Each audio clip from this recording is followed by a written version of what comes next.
A nossa mensagem, eu vou passar ela aqui, e nós vamos ver que ela é o complemento, que ela é a medicação. Sejamos simples. Olha o título dessa mensagem, que interessante. E ela diz assim: seja criança em relação ao mal que perturba e fere, realizando a maturação de teus sentimentos na criação do amor puro, porque somente no amor puro encontraremos acesso à eterna sublimação a que estamos destinados. Então, não está aí a cura para os nossos males, para as nossas doenças, né? E aí eu lembrei daquela passagem de Jesus, né, que está lá em Lucas, capítulo 16, capítulo 18, versículo 5, ele diz, né, deixar vir a mim as criancinhas, e não os impeçais, porque deles é o reino de Deus. Então, quando nós vamos analisar essa passagem de Cristo, né, o que nós podemos tirar de ensinamento? Que a infância, ela significa a esperança de melhores dias, mesmo que a criança seja frágil, a sua característica, né, que tem a fragilidade, nós precisamos, como a criança, termos pensamentos simples, pensamentos meigos, os nossos sentimentos serem puros, para então nós poder subir na escala da evolução. Por isso o mestre, ele nos indicou a infância como esse símbolo de pureza que sustenta a vida maior. Então, no período da infância é quando o nosso espírito, ou nós espírito, encontramos no nosso interior as condições para chegar até a angelitude, não é? Precisamos, então, urgentemente aprender a viver com simplicidade de uma criança. Nessa nossa caminhada, nos dirigindo à velhice, né? Esquecendo as nossas atitudes de egoísmo, de orgulho, de astúcia, de crueldade, e que porventura ainda estejam conosco no nosso íntimo, né? E no reino de Deus, ninguém nasceu para ser mal, ninguém cresce para a maldade, né? E o Pai, ele só nos pede que vivamos sempre o bem. Então, observemos em nós mesmos os sinais positivos da infância que ainda conservamos lá no nosso íntimo. E vamos utilizar, então, esses sinais positivos para seguir na nossa jornada evolutiva, caminhando sempre para o alto, sempre em direção ao Pai. Sejamos crianças no mal que nos atinja, dirigindo esses nossos sentimentos, quando sermos atingidos pelo mal, para um amor puro, um sentimento puro, porque somente assim nós vamos conseguir atingir o progresso moral, espiritual, a que estamos nos propondo, né? Então vamos nos esforçar para que atinjamos esse objetivo. E qual é o nosso objetivo? O nosso aperfeiçoamento. Então, encarnação após encarnação, nós vamos caminhando em direção à luz, essa luz que nos aguarda, que é o próprio Pai, né? Mas não nos esqueçamos que o nosso futuro depende do que nós vamos fazer agora, do nosso presente. Pois nós sabemos aquela máxima do Mestre, né? Que vamos colher sempre o que plantarmos. Então, tenhamos esse cuidado. Então, a mensagem, ela mais ou menos, eu interpreto ela como a medicação que o Mestre nos indica, né?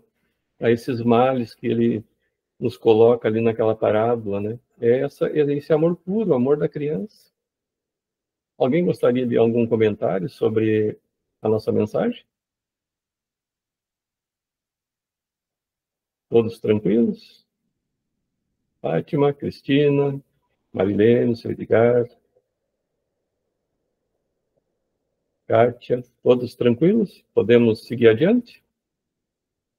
Então, como nós já vemos há algum tempo estudando esse capítulo, né? Aqui para complementar essa mensagem é do Emmanuel, Chico Xavier, só que por um erro meu, eu copiei essa mensagem do livro faz dias.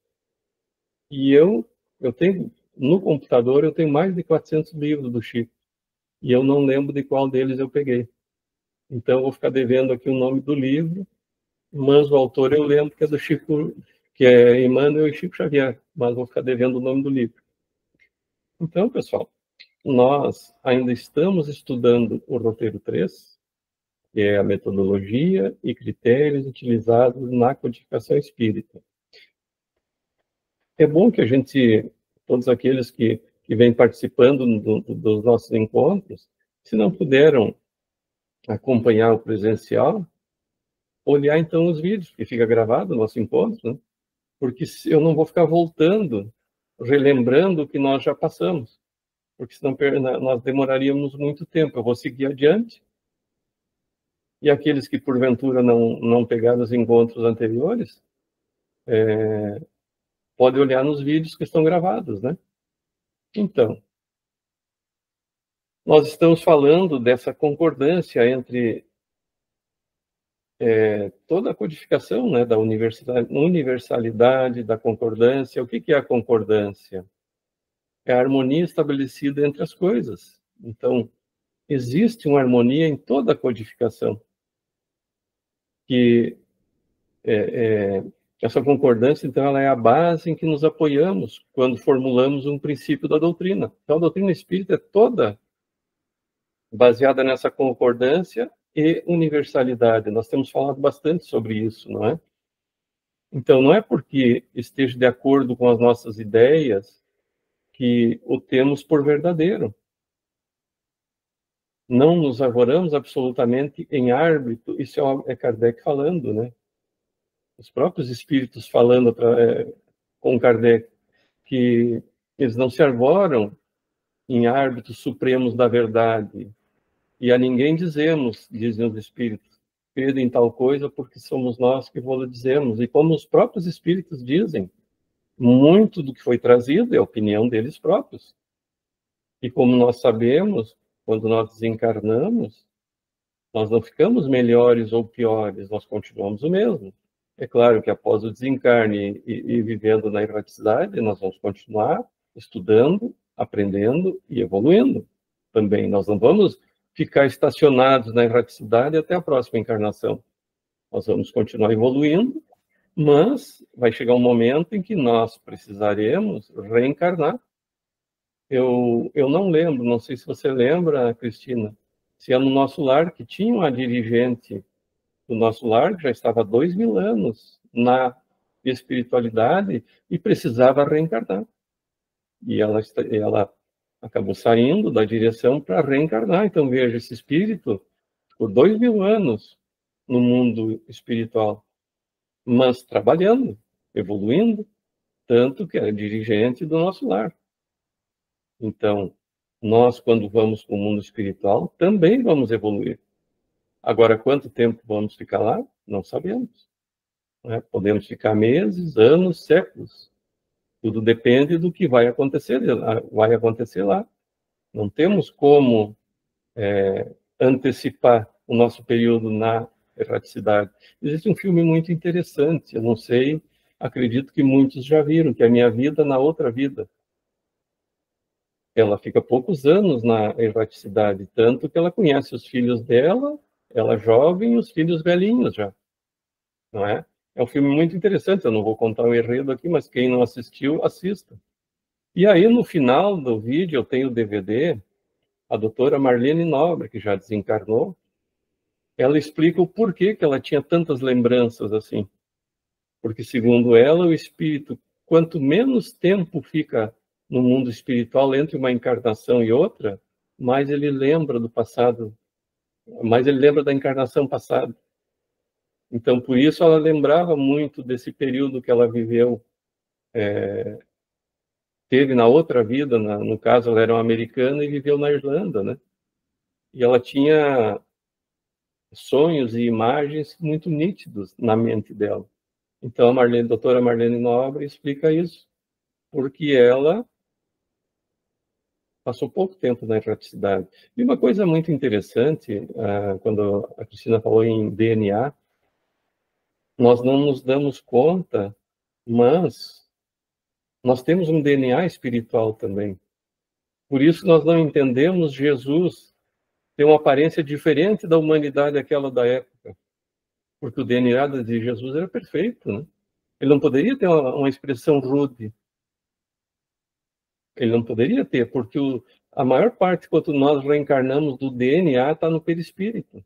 Nós trazemos o DNA da carne, de nossos antepassados, mas a maior parte do nosso DNA está no espírito. Então, quanto mais evoluídos nós somos, a nossa aparência vai, vamos colocar Jesus, um espírito perfeito, reencarnou numa época que os homens eram rudes, de feições mais brutais, né? Mas Jesus não tinha como reencarnar com feições brutais. Existe aquela carta, que eu não sei se é verdadeira ou não, né, que foi encontrada lá em 1400 e pouco, num castelo, a carta de Emmanuel descrevendo Jesus. Então é bem como nós vemos a imagem de Jesus hoje. Por exemplo, a gente vê Maria de Nazaré, com feições suaves, olhos claros. Não dá para entender o porquê que Maria de Nazaré também tem essa constituição física diferente da humanidade da época. É por isso, porque ela não teria como ter feições rudes, tendo um DNA de um espírito iluminado. Esse DNA vai moldar esse corpo também dentro dessas características, né? Claro que eles também, no caso de Jesus, os espíritos encarnados que foram seus pais também eram espíritos mais iluminados, né? Então ele já veio também com o DNA espiritual ou material mais evoluído. Então, quando nós vemos essa carta de Emmanuel citando as feições de Jesus, é bem como a gente vê nas imagens, olhos claros, cabelos claros, cabelos longos, a barba, um homem de mais ou menos 1,70 m, e ele diz assim, como ele era um carpinteiro, não tinha o tórax e os braços avantajados por ter sido um carpinteiro, né, mas de feições suaves. E até uma carta mais longa, daí ele diz assim que não tem como não amá-lo ou odiá-lo quando fixa o seu olhar. Então, claro que quem odiaria Jesus, nós sabemos quem, né? Mas espíritos já, como a gente viu na nossa mensagem do Evangelho, mais dóceis para o aprendizado, todos amaram Jesus, né? A não ser aqueles que tinham a inveja pelo ser que ele era, luminoso que ele era, não pelas posses que ele tinha, né? Os judeus esperavam o Messias, um grande guerreiro, um rei. E, no entanto, veio Jesus numa manjedoura, né? Então, seguindo com o nosso estudo, como dizem os espíritos aqui, e aqui eles complementam, né? A nossa opinião não passa aos nossos próprios olhos de uma opinião pessoal, que pode ser verdadeira ou falsa, visto não nos considerarmos mais infalíveis do que qualquer outro. Aqui são os espíritos dizendo a Kardec. Então, por isso, quando a gente fala nas comunicações que os médiuns recebem, elas têm que ser bem avaliadas. Que linguagem, que palavreado. Eu já contei a história aqui, eu não sei se todos já ouviram, quando eu tinha um grupo de estudos lá, acho que em 2004, 2005, eu não lembro, em que chegou uma pessoa, um rapaz que era de Caxias do Sul, isso em Passo Fundo, onde eu morava. E a esposa dele estava com câncer no hospital, ele ia ficar pelo menos 30 dias ali enquanto ela fazia a quimioterapia, os tratamentos. E ele foi aconselhado a procurar uma casa espírita e começar um estudo. E deu a coincidência da gente estar começando o grupo e ele entrou. E é interessante, naquele tempo, naquela casa espírita que eu participava, os grupos começavam muito grandes, era 60, 70, 90 pessoas. E era uma sala muito grande. Mas eu notava sempre nos grupos de estudos que aqueles iam ficando no final da sala e que ficavam para o final, eles ficavam esperando para fazer alguma pergunta, eles tinham vergonha de fazer, eram tímidos, né? De fazer durante o estudo. E essa pessoa ficou várias vezes, mas como sempre alguém vinha conversar comigo, ele acabava indo embora. E um dia ele ficou e veio falar comigo. E ele recebeu, ele estava muito feliz, ele tinha recebido, vejam, Chico desencarnou em 2002, não é? Eu acho que era 2004, 2005, isso. E ele recebeu uma carta de Chico Xavier, num centro espírita em Caxias do Sul, convocando ele para ser o soldado de Chico. E aí ele queria que eu lesse a carta. Eu digo, não, tudo bem, eu vou ler a tua carta, então. E levei aquela carta para casa, porque ele queria saber a opinião, se realmente foi Chico convocando ele para ser soldado de Chico Xavier. Mas aí eu fui ler a carta, não tinha nada a ver com Chico Xavier. Primeiro que falava mulher. Então imaginemos Chico Xavier falando em mulher. E aí falando coisas pessoais. Que ele estava num carro, sofreu um acidente, não furou um pneu e ele quase sofreu um acidente. E que daí tinha duas mulheres que estavam interessadas nele, e que uma mulher era boa, outra mulher não era boa. Então não tinha nada a ver com Chico Xavier. Claro que eu não estou criticando ele, porque ele não tinha conhecimento nenhum de doutrina espírita e de espiritismo. Ele foi nessa casa espírita, que provavelmente, de repente, era uma casa que não sequer era federada, sei lá, algum centro que foi, que se reuniam lá algumas pessoas para falar alguma coisa sobre espíritos, né? Provavelmente com alguém com mediunidade, e ele lá, alguns espíritos zombateiros, né? Passou essa mensagem. Mas daí eu fui explicar para ele, primeiro, o português. Segundo, o Chico Xavier jamais se iria opinar sobre uma questão de relacionamento dele. Jamais iria falar de um acidente ou quase acidente que ele sofreu porque furou um pneu.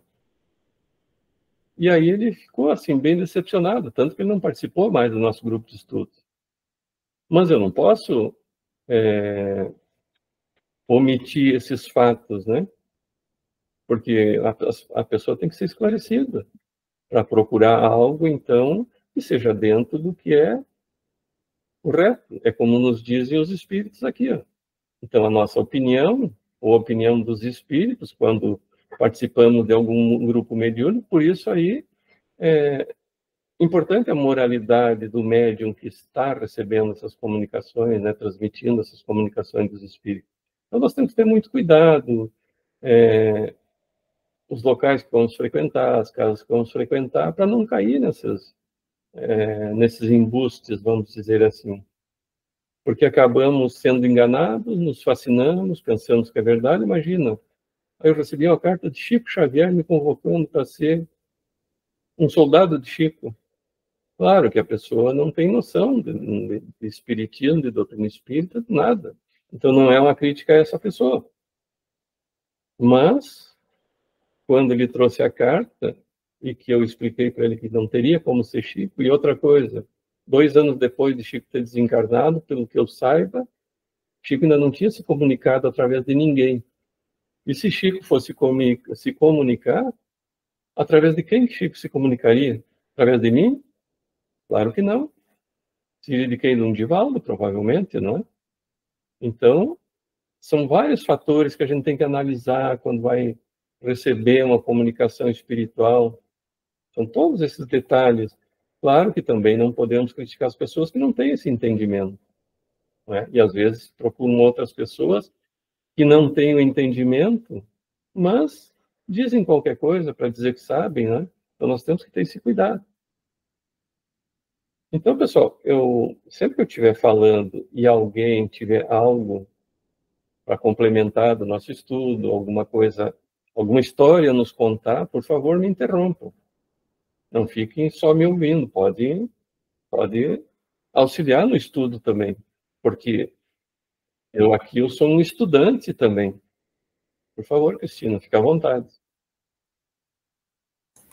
Esse teu relato aí é muito, muito interessante, muito importante mesmo, Daniel.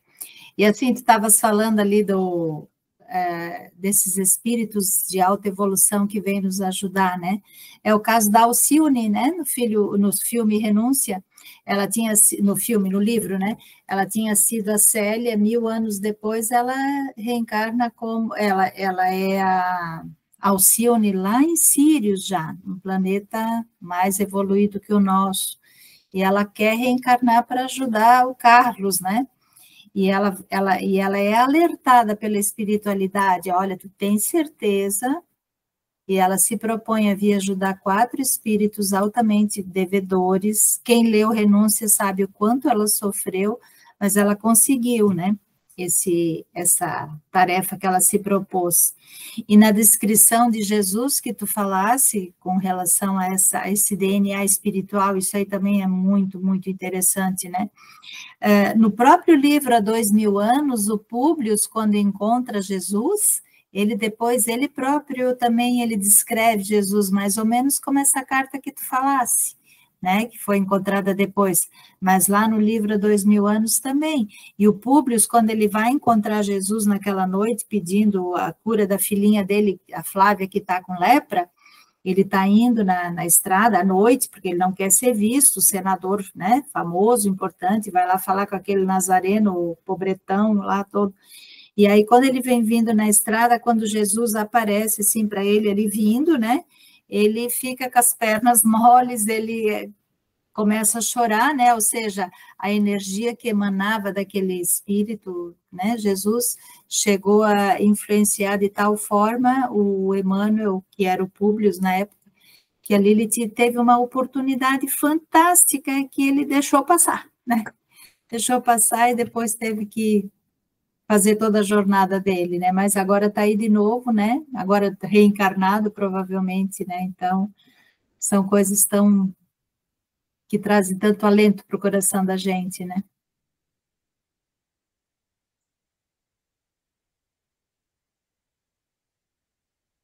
É verdade, né? Diz os espíritos. A humanidade, é como tu colocou ali da coxa de crochê, né? Nós vivemos imersos no quê? No fluido cósmico universal.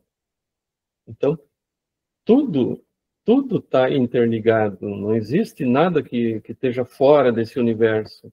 E como diz os espíritos, onde um só ser humano cai, a humanidade cai junto.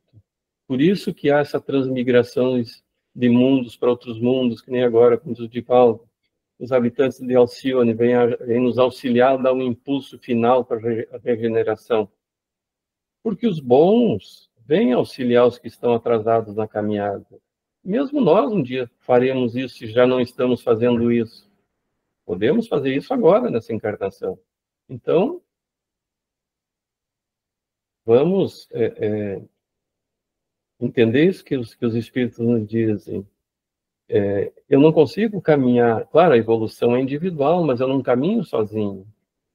Eu tenho que caminhar com aqueles que caminham comigo, acompanhar os que estão na frente, trazer os que estão atrás, porque, como diz o Espírito, não adianta, quando um ser humano cai, a humanidade cai junto, porque nós estamos imersos nesse fluido cósmico universal, então nós estamos todos interligados. Podemos falar assim: Senhor, no silêncio deste dia que finda, queremos pedir-te paz, sabedoria e força. Queremos sempre olhar o mundo com os olhos cheios de amor, ser pacientes, compreensivos, prudentes. Queremos ver teus filhos, Senhor, como tu mesmo os vês, e assim não ver senão apenas o bem em cada um deles. Fecha os nossos ouvidos a todas as calúnias. Guarda as nossas línguas de todas as maldades. Que sejamos tão bons e tão alegres que todos aqueles que se aproximarem de nós sintam a tua presença. Reveste-nos de tua beleza, Senhor, e que no decurso destes dias te revelemos a todos. E o nosso coração está repleto de gratidão por mais esse encontro, por mais essa confraternização, troca de conhecimentos e ideias. E que tenhamos todos uma noite abençoada. Que assim seja.